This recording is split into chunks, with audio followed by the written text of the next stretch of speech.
How did a wedding meant to close one chapter turn into the moment my ex-wife lost everything she still believed she controlled?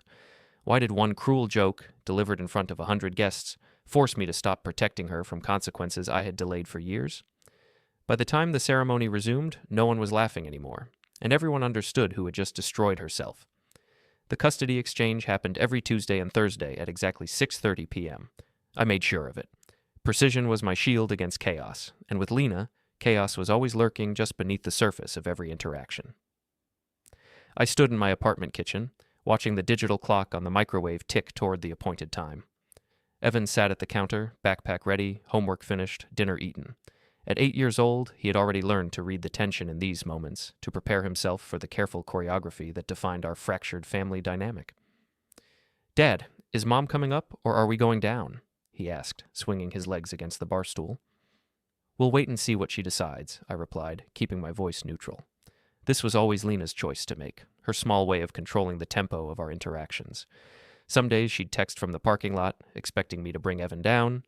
Other days she'd arrive at my door unannounced, critiquing my parenting choices while standing in my hallway. My phone buzzed. Running late, traffic, be there in 20. Of course she was late. Lena operated on her own timeline, and everyone else simply had to accommodate it. I showed Evan the message and watched him nod with the resigned understanding of a child who had learned not to expect reliability from one of his parents. "Can I play my game while we wait?" he asked. "Sure, buddy. Stay where I can see you." 25 minutes later, I heard her voice in the hallway before I heard her knock. She was on the phone, laughing loudly about something, making sure everyone within earshot knew she was having a wonderful time being delayed. When she finally knocked, it was the sharp, impatient rhythm of someone who expected immediate attention. I opened the door to find Lena in full performance mode. Her blonde hair was perfectly styled, her makeup fresh despite the supposed traffic ordeal, and she was wearing the kind of outfit that suggested she had plans that were far more important than picking up her son. "Porter, sorry, you know how it is," she said, breezing past me into the apartment without waiting for an invitation. "The city is just impossible this time of day." Evan looked up from his tablet and smiled. "Hi, Mom." "Hi, sweetheart. Are you ready? Mom's got a fun evening planned." She ruffled his hair, then immediately smoothed it back down when it didn't fall the way she wanted. I handed her Evan's backpack, along with his school folder and a small cooler with his lunch for the next day. "His math homework is in the front pocket. The teacher wants it back by Friday." Lena took the items with an exaggerated sigh. "You know, Porter, you don't have to micromanage everything. I think I can handle getting an 8-year-old to turn in his homework." The correction was small, but it was delivered with an audience. Evan was listening, absorbing the subtle message that his father was being unnecessarily controlling, that his mother was the reasonable one being subjected to unreasonable oversight. I said nothing. This was the game we played. Lena would make small digs, tiny assertions of superiority, and I would absorb them rather than create conflict in front of our son.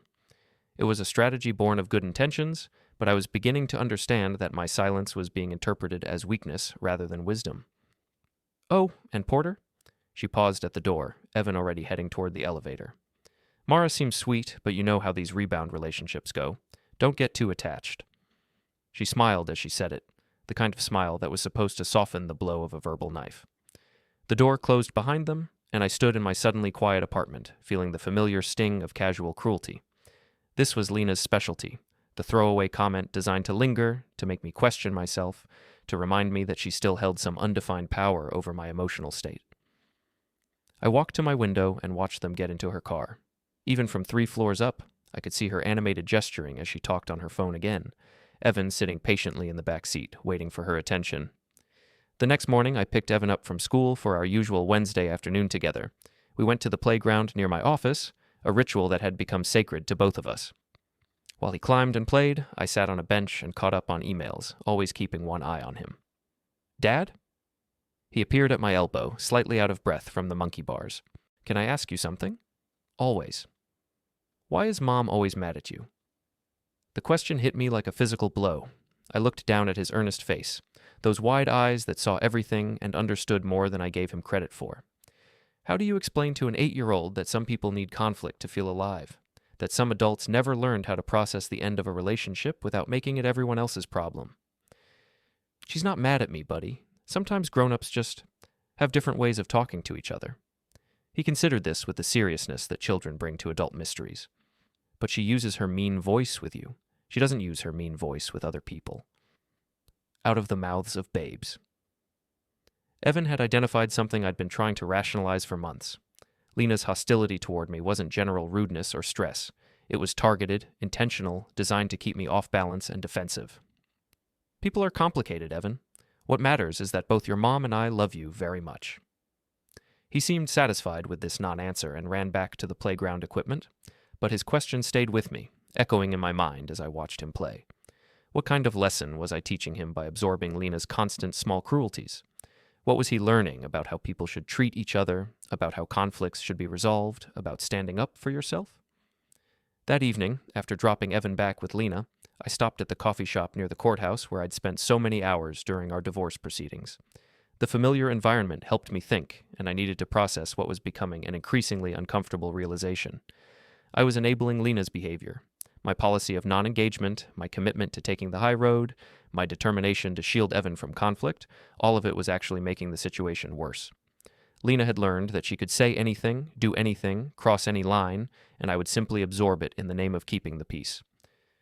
But there was no peace. There was just a slow, steady erosion of my dignity and self-respect, witnessed by my son, who was learning that this was how relationships worked, that love meant accepting disrespect, that strength meant silence in the face of cruelty. As I sat in that coffee shop, nursing a cup that had long gone cold, I overheard a conversation from the table behind me. Two women were talking, and one of them was describing a situation with her ex-husband that sounded remarkably familiar. "He just takes it," she was saying. "I can say anything to him, and he just stands there with that martyred look on his face. It's actually kind of pathetic, like, grow a spine, you know?" Her friend laughed. "Some people are just doormats. They think it makes them noble, but really it just makes them boring." I turned slightly and realized, with a cold shock of recognition, that the first woman was Lena. She was talking about me, describing our interactions to a friend, mocking my restraint as weakness. She was laughing about how I just takes it, how I never fight back, how predictable and controllable I'd become. "The best part is, he thinks he's being mature," Lena continued, "like his silence is some kind of moral victory. Meanwhile, I can do whatever I want because I know he'll never actually do anything about it." I sat frozen, listening to my ex-wife describe me as a joke, a pushover, someone so conflict-averse that I'd become a source of entertainment. The humiliation was complete and devastating, made worse by the fact that everything she was saying was essentially true. I had become predictable. I had become controllable. In my effort to be the bigger person, I had made myself smaller. The realization was like a switch flipping in my mind. For months, I'd been operating under the assumption that Lena's hostility was something I needed to manage, to absorb, to deflect for the greater good. But she wasn't acting out of hurt or confusion or lingering attachment. She was acting out of contempt, secure in the knowledge that I would never push back, never enforce consequences, never make her face the reality of her choices. I left the coffee shop with a new understanding of my situation. The question was no longer how to manage Lena's behavior, it was how to stop enabling it. And with my wedding tomorrow just weeks away, I realized that the stakes were about to get much higher. Lena had been testing boundaries for months, seeing how far she could push, how much disrespect I would tolerate. She'd learned that the answer was all of it, any amount, any level of cruelty or manipulation or public humiliation. But that was about to change. The divorce had been finalized 18 months ago, but Lena still acted as if we were in some kind of ongoing negotiation. Every interaction was an opportunity for her to reassert control, to remind me that our relationship might be over, but her influence over my life was not. It hadn't always been this way. When we first separated, there had been genuine sadness, real grief for what we'd lost. Lena had chosen excitement over stability, adventure over the quiet contentment we'd built together, and while it hurt, I understood it. Some people need constant stimulation to feel alive, and I wasn't built to provide that kind of energy. The marriage had ended not in screaming fights or dramatic betrayals, but in a slow recognition that we wanted fundamentally different things from life. She wanted passion and unpredictability. I wanted peace and security. Neither of us was wrong, but we were incompatible. In the beginning, our co-parenting arrangement had been almost friendly.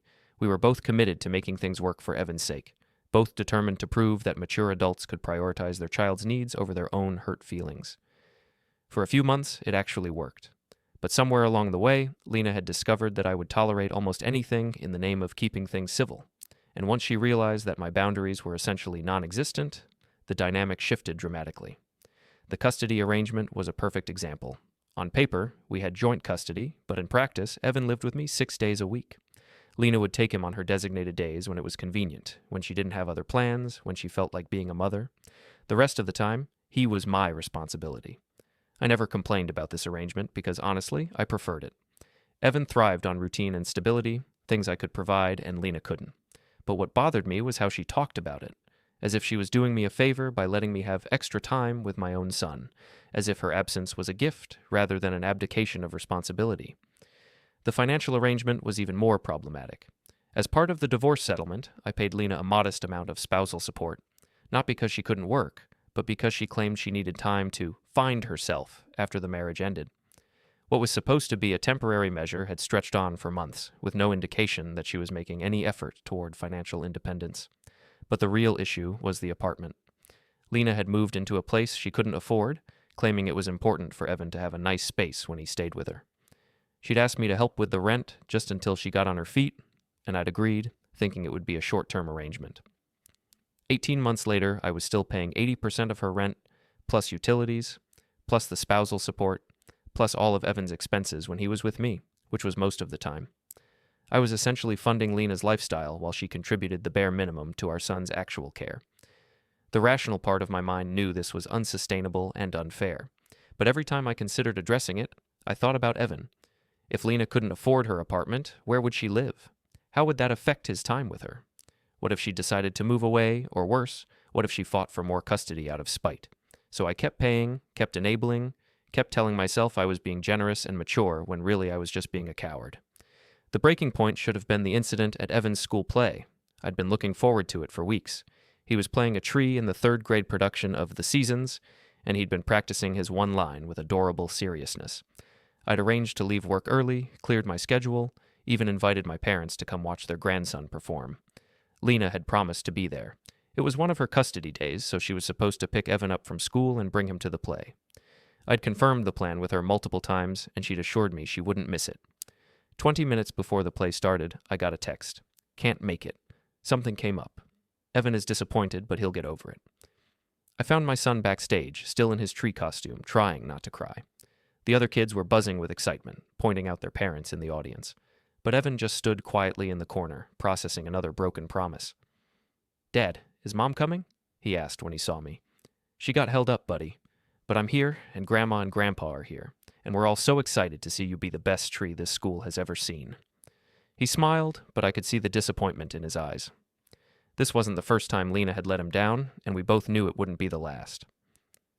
After the play, as I was buckling Evan into his car seat, I saw Lena's social media post from that same evening. She was at a wine tasting with friends, laughing and posing with glasses of expensive wine, clearly having forgotten all about her son's performance. That should have been the moment I stopped making excuses for her. That should have been when I realized that my efforts to protect Evan from conflict were actually exposing him to something worse, the slow, steady erosion of trust that comes from repeatedly broken promises. But I didn't act.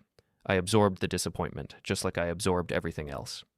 I told myself that confronting Lena would only make things worse, that Evan was resilient, that this was just how co-parenting worked sometimes. I was wrong about all of it. The pattern continued and escalated. Lena would make plans with Evan and cancel at the last minute.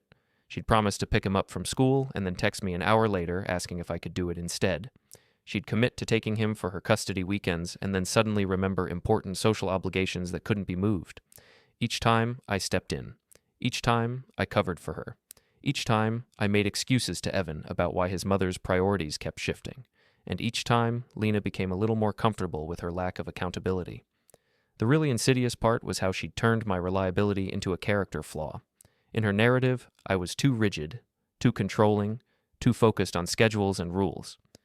She was the fun parent, the spontaneous one, the one who understood that life was meant to be lived, not planned. Never mind that her spontaneity came at the expense of our son's security. Never mind that my rigidity was actually just dependability. Never mind that someone had to be the adult in this situation, and she'd abdicated that role completely. 3 months ago, I'd finally worked up the courage to address the financial situation. I'd prepared a careful, non-confrontational speech about how the temporary support needed to have an end date, how I was struggling to manage all the expenses, how we needed to revisit our arrangement. Lena's response had been swift and devastating. Are you seriously trying to take money away from your son's mother? What kind of man does that, Porter? What would people think if they knew you were trying to make me homeless? She'd managed to turn my reasonable request into evidence of my moral failure. Suddenly, I was the bad guy for wanting her to contribute more to her own life. I was the villain for suggesting that 18 months was long enough to find herself. I'd backed down immediately, apologized for bringing it up, assured her that I wasn't trying to make things difficult, and she'd accepted my apology with the gracious condescension of someone who'd never doubted her victory. That conversation had taught me something important about Lena's psychology. She genuinely believed that I owed her indefinite support, not because of any legal obligation, but because leaving her would be cruel. In her mind, she was the victim of our divorce, and I was responsible for minimizing the consequences of her choices. It was a brilliant manipulation, and it had worked perfectly, until now. The wedding announcement had changed something in Lena's behavior. When I'd told her that Mara and I were engaged, her reaction had been immediate and telling. "That's fast," she'd said. "Are you sure you're ready for that kind of commitment again? I mean, look how the last one turned out." When I'd mentioned the wedding date, she'd made a point of checking her calendar dramatically, as if she might have scheduling conflicts that would prevent her from... Doing what, exactly? She wasn't invited. We'd never discussed her attendance, but somehow she'd made it clear that she considered herself a stakeholder in the event. "June 15th, she'd mused. "That's going to be a beautiful day for a wedding. I hope everything goes perfectly for you two." There was something in her tone that made my skin crawl. It wasn't the resigned sadness of an ex-wife wishing her former husband well. It wasn't even the bitter sarcasm I might have expected. It was something else entirely. Anticipation, maybe? Like she was looking forward to something I couldn't see coming. Over the past few weeks, as the wedding planning intensified, Lena's behavior had become increasingly erratic.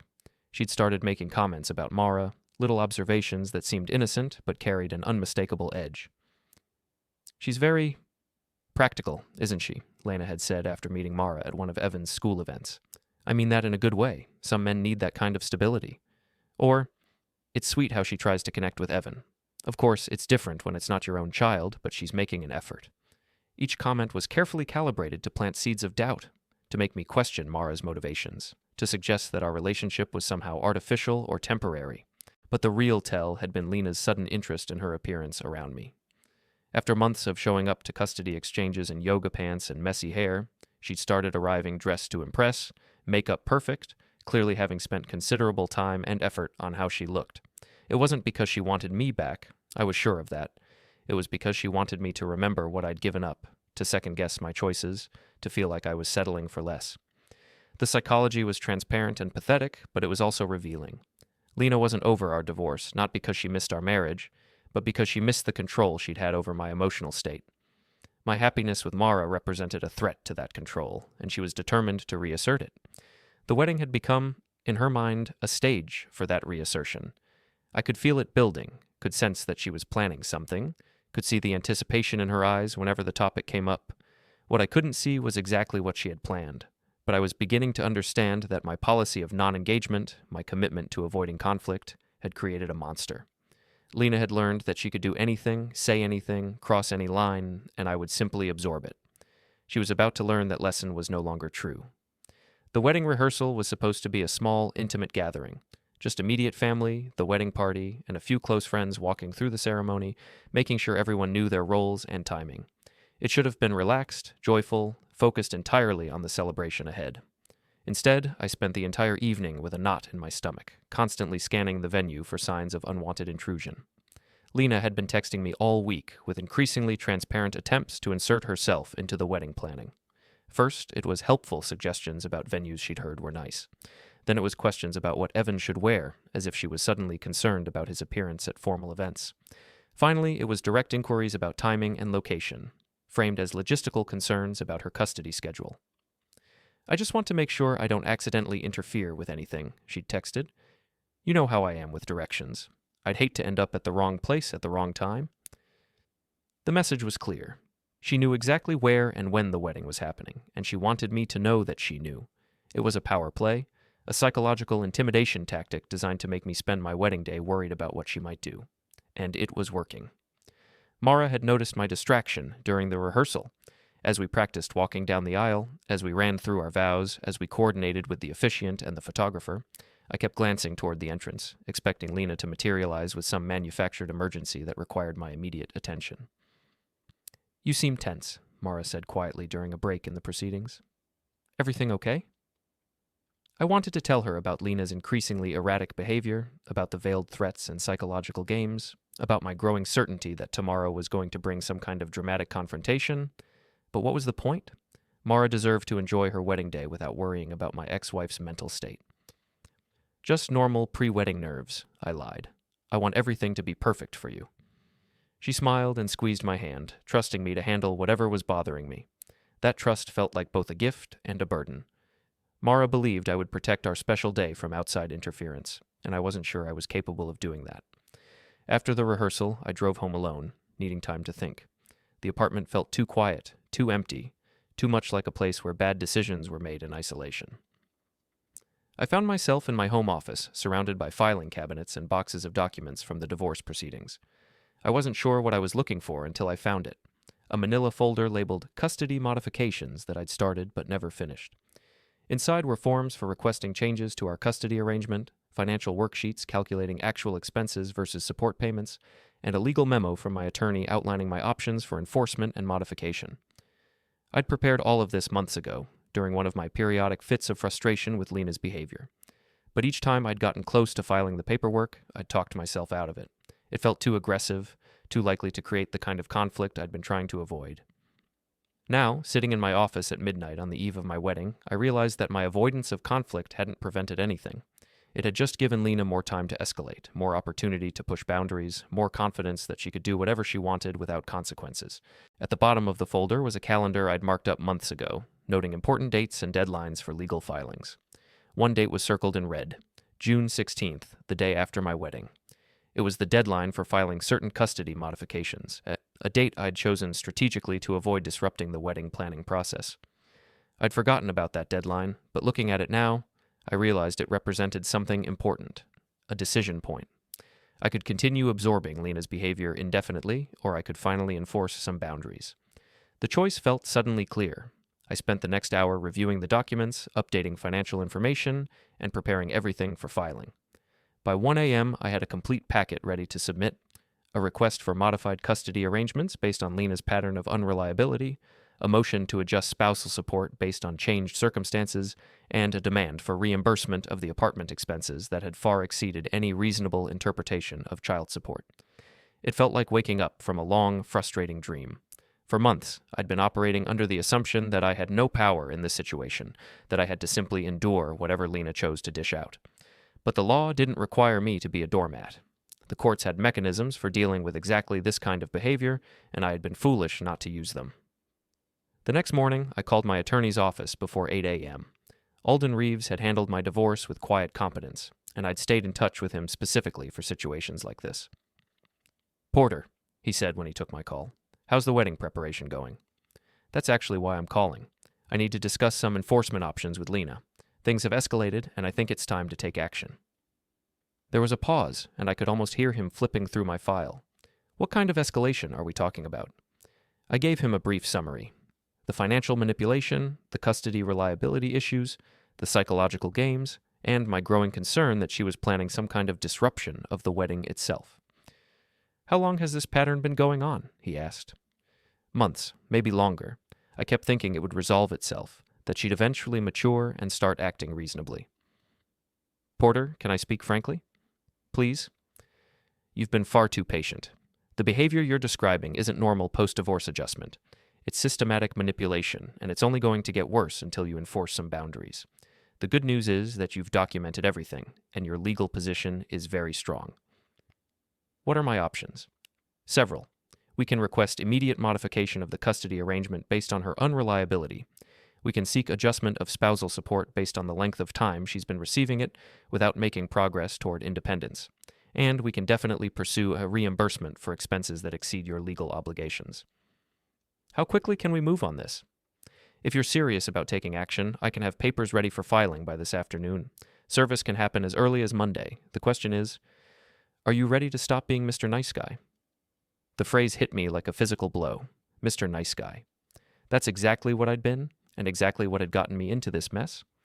I'd confused kindness with weakness, patience with enabling, maturity with passivity. "I'm ready," I said. "I should have done this months ago." "Better late than never. Enjoy your wedding, Porter. By the time you get back from your honeymoon, this situation is going to look very different." After I hung up, I felt something I hadn't experienced in months. Control. Not over Lena's behavior, I couldn't change that, but over my response to it. I'd been reacting to her moves, absorbing her attacks, playing defense in a game where I should have been setting the rules. That was about to change. I spent the rest of the morning in a strange state of calm anticipation. The wedding preparations continued around me, flowers being delivered, vendors setting up, guests beginning to arrive, but I felt detached from the anxiety I'd been carrying for weeks. Whatever Lena was planning, whatever dramatic gesture she thought would disrupt my happiness, I was ready for it. More than ready, I was looking forward to it. For months, she'd been operating under the assumption that I would never push back, never enforce consequences, never make her face the reality of her choices. She'd mistaken my restraint for weakness, my patience for fear, my commitment to peace for an inability to fight. She was about to learn how wrong she'd been. The afternoon passed in a blur of final preparations. Mara was radiant, glowing with happiness and excitement. Our families were warm and supportive, everyone focused on celebrating our commitment to each other. The venue was perfect, the weather was beautiful, and everything was falling into place exactly as we'd planned. Except for the tension I couldn't shake, the certainty that Lena was planning something, the knowledge that my wedding day was about to become a stage for the confrontation I'd been avoiding for far too long. As guests began arriving for the ceremony, I found myself scanning faces, looking for the one person who shouldn't be there, but almost certainly would be. Phones were coming out. People were taking pictures. The festive atmosphere was building toward the moment when Mara and I would finally, officially, permanently commit our lives to each other. And then I saw her. Lena was standing at the back of the venue, uninvited and unwelcome, wearing a black dress that was entirely inappropriate for a wedding. She was holding something in her hands, flowers, I realized, arranged in a crude bouquet. Her eyes were bright with anticipation, scanning the crowd like a performer waiting for her cue. She'd come to make a scene. She'd come to disrupt the ceremony, to insert herself into my happiness, to remind everyone present that she still had the power to affect my life. What she didn't know was that I was ready for her. What she couldn't see was that her presence here, her obvious intention to cause drama, was exactly the evidence I needed to justify everything I was about to do. The ceremony was about to begin, and Lena was about to discover that her power over me had finally, definitively, come to an end. The legal machinery, once set in motion, moved with surprising efficiency. Alden's office called me 3 hours after our morning conversation to confirm that all paperwork was ready for my review and signature. While Mara was getting her hair done and our families were handling last-minute wedding preparations, I was in a downtown law office, methodically signing documents that would reshape my relationship with Lena forever. "This is comprehensive," Alden said, spreading the papers across his conference table. "Custody modification based on documented unreliability, spousal support adjustment based on duration and lack of progress toward independence, and reimbursement demands for expenses exceeding your legal obligations." I reviewed each document carefully. The custody filing included a detailed log I'd been keeping without fully realizing it. Every canceled pickup, every broken promise to Evan, every time I'd had to rearrange my schedule to cover for Lena's absence. The pattern was stark when laid out chronologically. She was present for less than 40% of her designated custody time, and even when she did show up, it was often late and with minimal preparation. The financial documentation was even more damning. Over 18 months, I'd paid $23,000 toward her apartment rent, plus utilities, plus spousal support, plus all of Evan's expenses during his time with me. Meanwhile, Lena's social media showed regular expensive dinners, weekend trips, and shopping excursions that suggested her claims of financial hardship were somewhat exaggerated. "The apartment payments are particularly problematic for her position," Alden noted. "She's been accepting what amounts to additional spousal support without declaring it, and there's no legal basis for these payments to continue indefinitely." "What happens when she's served?" "She'll have 30 days to respond. Given the strength of your documentation, her attorney will likely advise her to negotiate rather than fight. The question is whether she'll take that advice." I thought about Lena's personality, her need for drama and control, her absolute certainty that I would never follow through on any threats. "She'll fight it. She can't help herself." That would be a mistake on her part. The court doesn't look favorably on parents who treat custody arrangements as suggestions or on former spouses who manipulate support systems. If she contests this, she's going to lose badly. "When can service happen?" Monday morning, if you want to move that quickly, or we can wait until you're back from your honeymoon, let you enjoy the wedding without this hanging over you. I considered this for a moment. Part of me wanted to delay, to have one last peaceful interaction with Lena before everything changed. But I thought about Evan's question at the playground. Why is Mom always mad at you? And realized that delaying action was just another form of enabling. Monday morning, I said. I've waited long enough. Alden nodded approvingly. You know, Porter, I've been practicing family law for 25 years, and I've seen this pattern many times. The reasonable parent tries to keep the peace, absorbs increasingly unreasonable behavior, and eventually reaches a breaking point. The tragedy is how much damage gets done while the reasonable parent is being reasonable. What do you mean? Your son has been watching this dynamic for months. He's learned that promises can be broken without consequences, that one parent will always clean up the other parent's messes, that reliability is somehow less valuable than spontaneity. Those are hard lessons to unlearn. The observation stung because it was accurate. In my effort to protect Evan from conflict, I'd exposed him to something worse. The slow erosion of standards and expectations that comes from watching bad behavior go unchallenged. The good news, Alden continued, is that children are remarkably adaptable. Once you establish clear boundaries and consistent consequences, Evan will adjust quickly. He might even be relieved to see some structure imposed on the chaos. I left the law office with a strange mixture of anxiety and anticipation. For months, I'd felt powerless in my interactions with Lena, always reacting to her moves, always trying to minimize damage rather than prevent it. Now, for the first time since our divorce, I was taking proactive action based on documented facts rather than emotional reactions. The wedding preparations continued around me like a parallel universe. Flowers were being arranged, the venue was being decorated, guests were arriving from out of town. Everyone was focused on celebration and joy, while I was quietly preparing for what amounted to a declaration of war against my ex-wife. The dichotomy should have felt jarring, but instead it felt appropriate. The wedding represented my commitment to moving forward with my life, to building something positive and stable with Mara. The legal action represented my commitment to protecting that future from ongoing interference and manipulation. Both were necessary, both were overdue. That evening, as Mara and I had dinner with our families, I found myself studying the faces around the table. These were people who cared about me, who wanted my happiness, who had watched me struggle with Lena's behavior for months without fully understanding the extent of it. My mother had made subtle comments about Lena's difficult adjustment to the divorce. Mara's parents had been diplomatically puzzled by some of the custody arrangements they'd witnessed.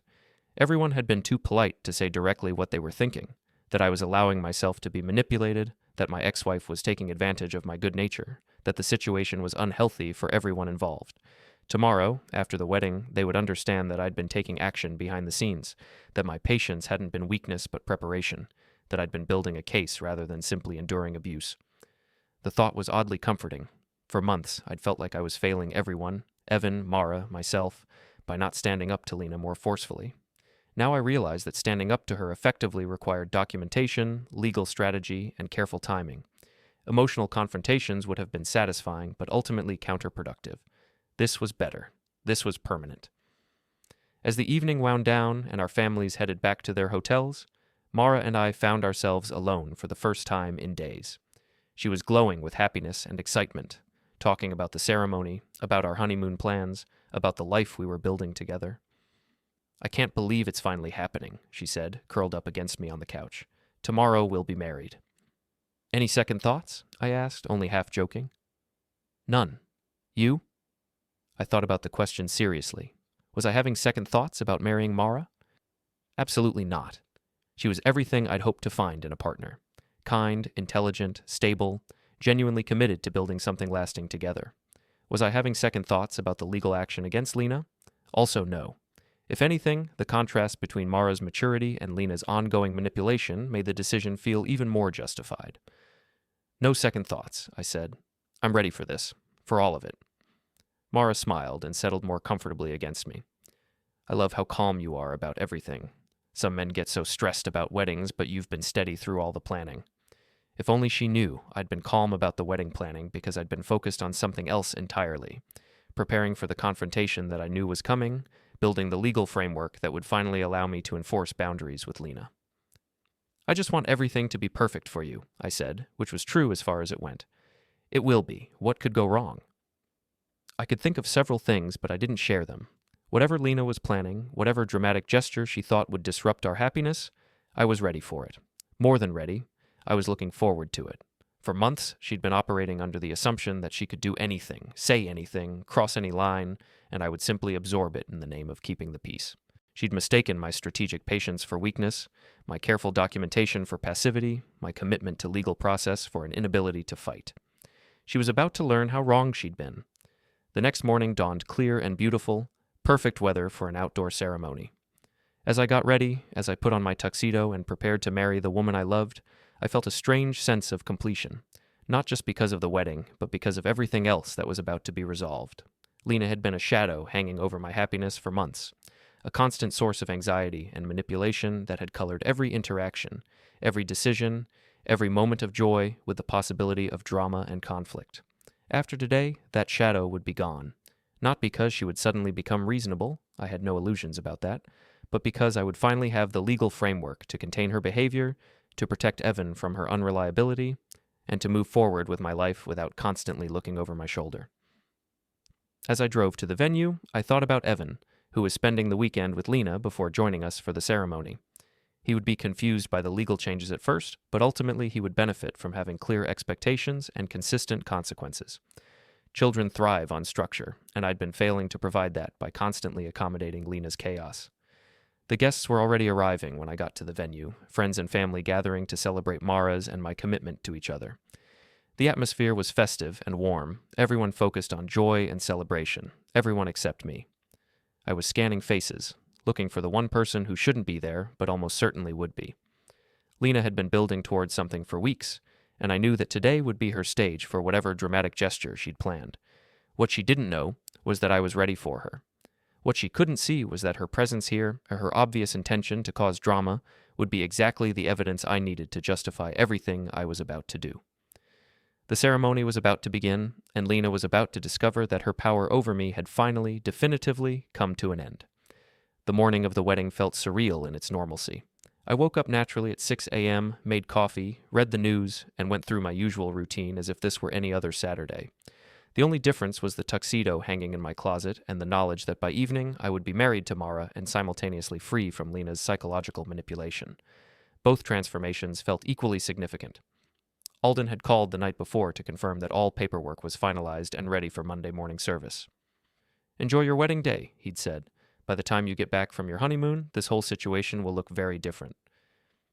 I'd slept better than I had in months, finally free from the constant low-level anxiety that had been my companion since Lena started escalating her behavior. There was something profoundly liberating about knowing that I'd taken action, that I was no longer simply enduring her manipulation, but actively addressing it through proper legal channels. The venue was a converted barn on a property about 30 minutes outside the city, surrounded by rolling hills and mature oak trees.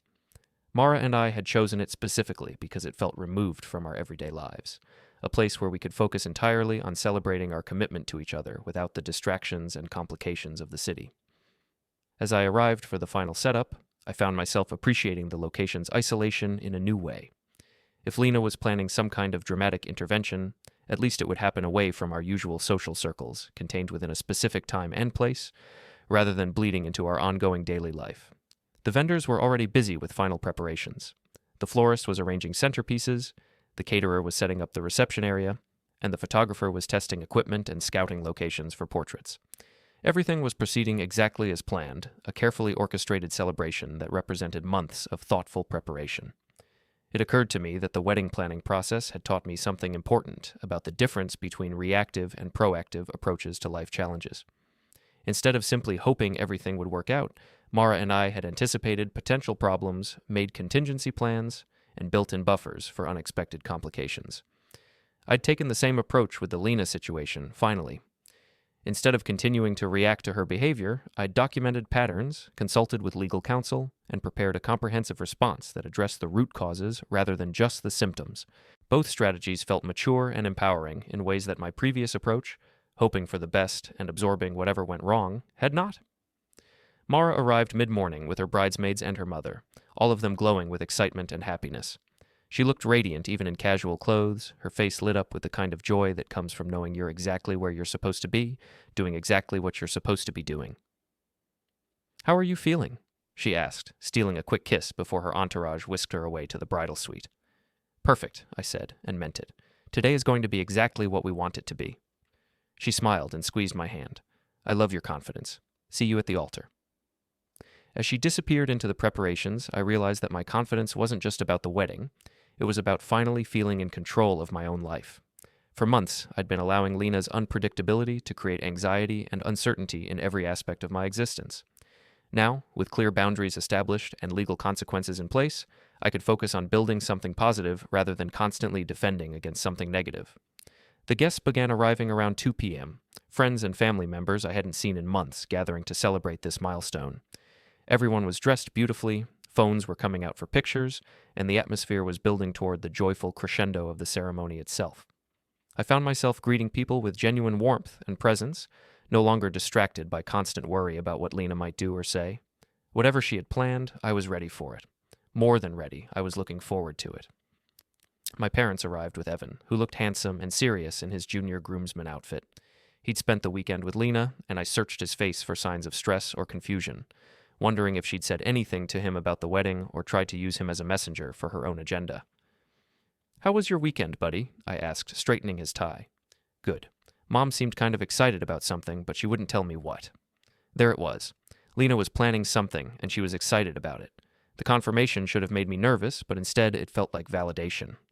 I'd been right to prepare for confrontation, right to have legal consequences ready, right to stop hoping she would suddenly become reasonable.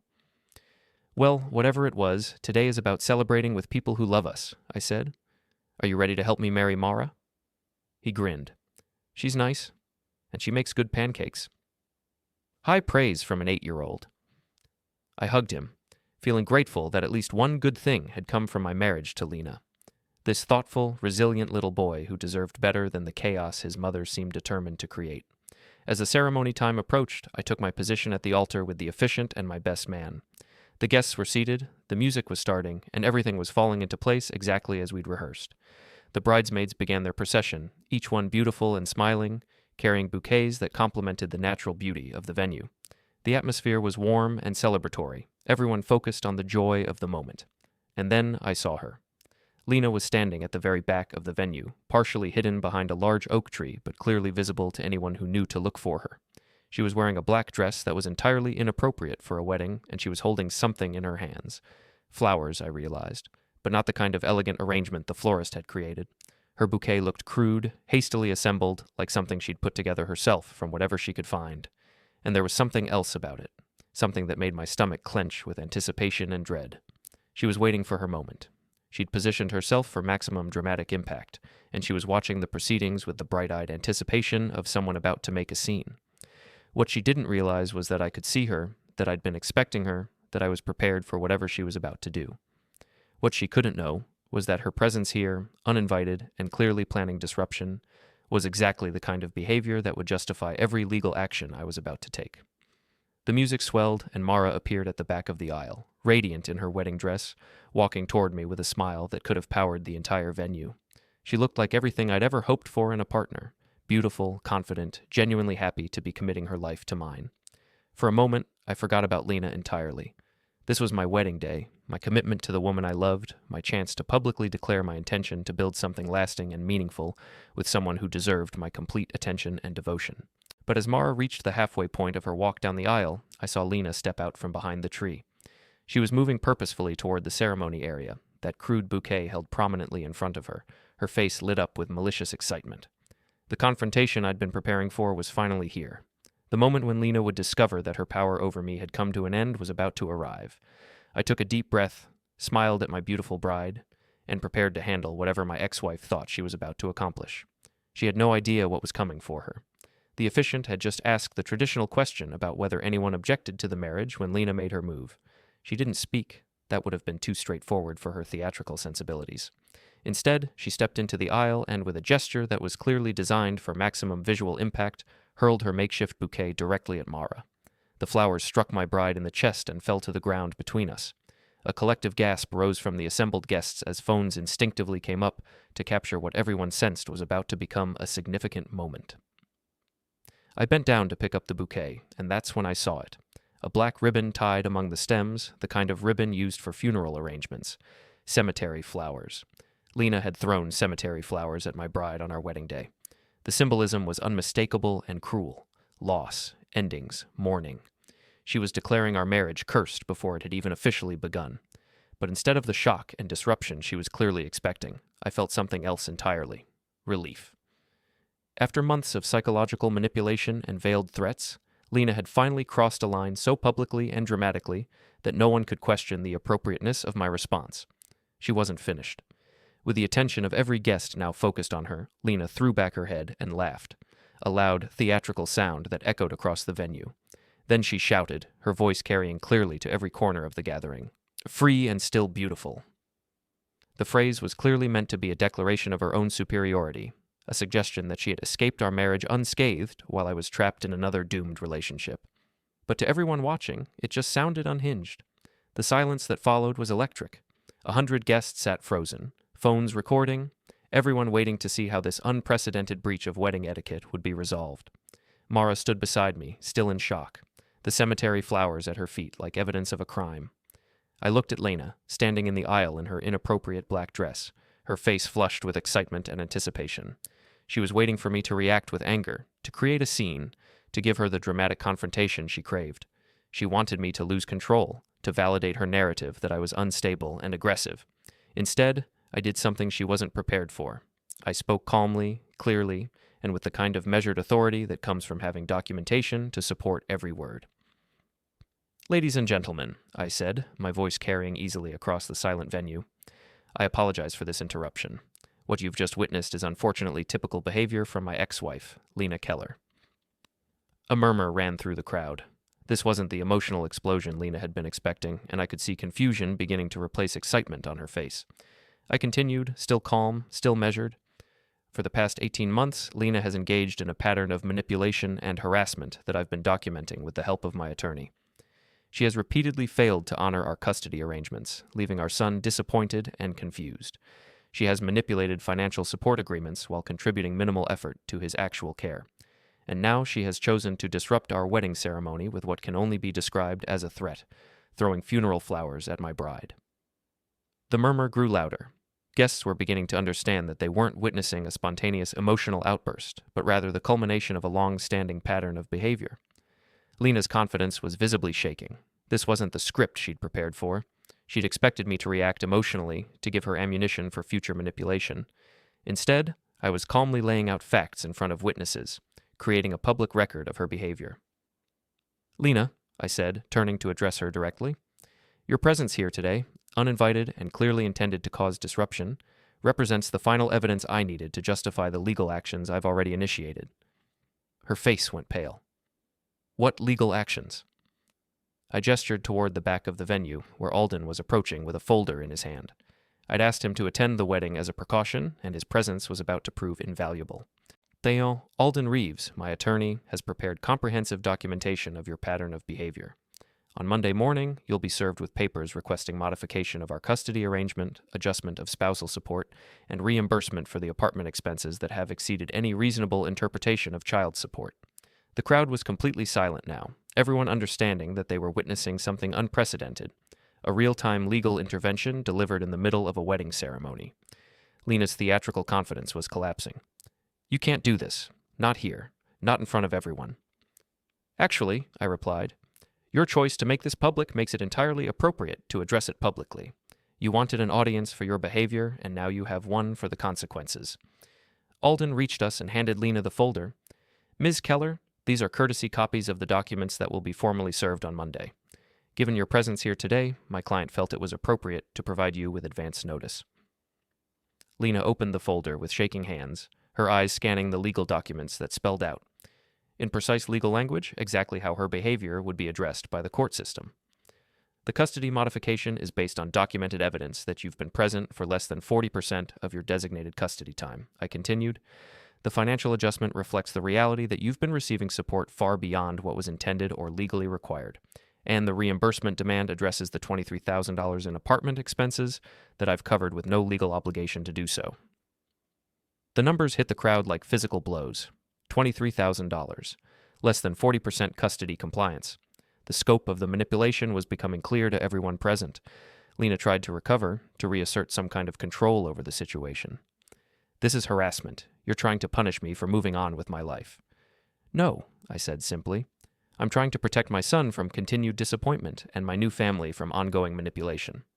Your behavior today, throwing funeral flowers at my bride and disrupting our wedding ceremony, demonstrates exactly why legal boundaries are necessary." The crowd began to murmur agreement. What had started as shock at the disruption was transforming into understanding of the broader situation. These were people who cared about me, who had watched me struggle with post-divorce complications for months without fully understanding the extent of Lena's behavior. Now they understood, and their sympathy was clearly with me and Mara, not with the woman in black who had just thrown cemetery flowers at a bride. Lena looked around the venue, suddenly realizing that her audience was not reacting as she'd expected. Instead of creating chaos that would disrupt my happiness, she'd provided a public demonstration of exactly the kind of behavior that justified legal intervention.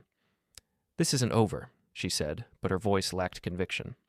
"You're right," I replied. "It's not over. It's just beginning. But from now on, it will be handled through proper legal channels with clear boundaries and documented consequences. Your ability to manipulate and harass ends today."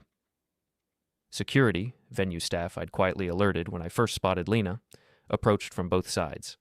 She was escorted from the venue without further incident, still clutching the legal documents that spelled out her new reality.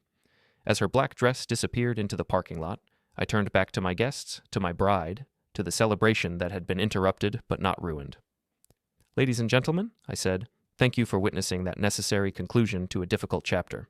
Now, if the officiant is ready, I'd very much like to marry this beautiful woman." The crowd erupted in applause. Phones that had been recording the confrontation now captured the moment when Mara and I finally, officially, permanently committed our lives to each other, free from the shadow of manipulation and harassment that had hung over us for months. As we kissed to seal our marriage, I could see Evan in the front row, clapping with genuine happiness. He'd witnessed his father finally enforce boundaries, finally stand up to behavior that had been confusing and hurtful for months. The lesson was clear: patience has limits, kindness requires boundaries, and sometimes the most loving thing you can do is refuse to enable destructive behavior.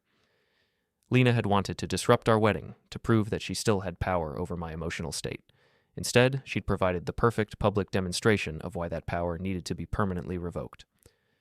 The reception continued late into the evening, guests celebrating not just our marriage, but the resolution of a situation that had been causing concern for months. The story would be told and retold, but always with the same conclusion. Sometimes the quiet person surprises everyone, including themselves.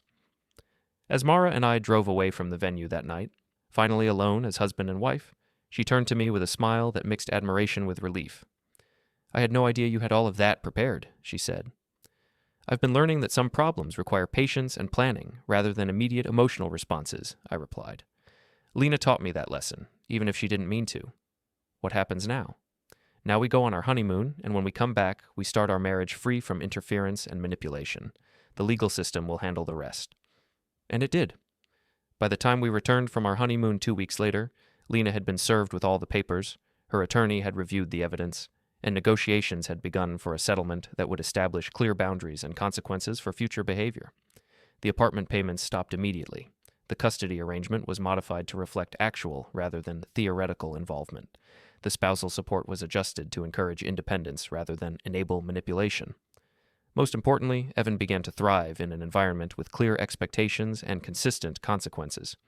Children, it turns out, prefer structure to chaos, reliability to drama, and parents who enforce reasonable boundaries to parents who promise everything and deliver nothing. The wedding video, when we finally watched it, captured something remarkable. The moment when patience transformed into strength, when documentation became action, and when a quiet man surprised everyone, including his ex-wife, with the power of preparation and legal precision. Lena had wanted to prove that she still controlled my emotional state. Instead, she proved that her time of controlling anything in my life was finally, permanently, completely over. The cemetery flowers she'd thrown at my bride became, ironically, the perfect symbol for what ended that day. Not my marriage to Mara, but Lena's ability to manipulate and harass without consequences. Sometimes the most devastating response to cruelty is not anger, but calm, documented, legally enforceable action. Sometimes the quiet person wins by refusing to play the game on the manipulator's terms.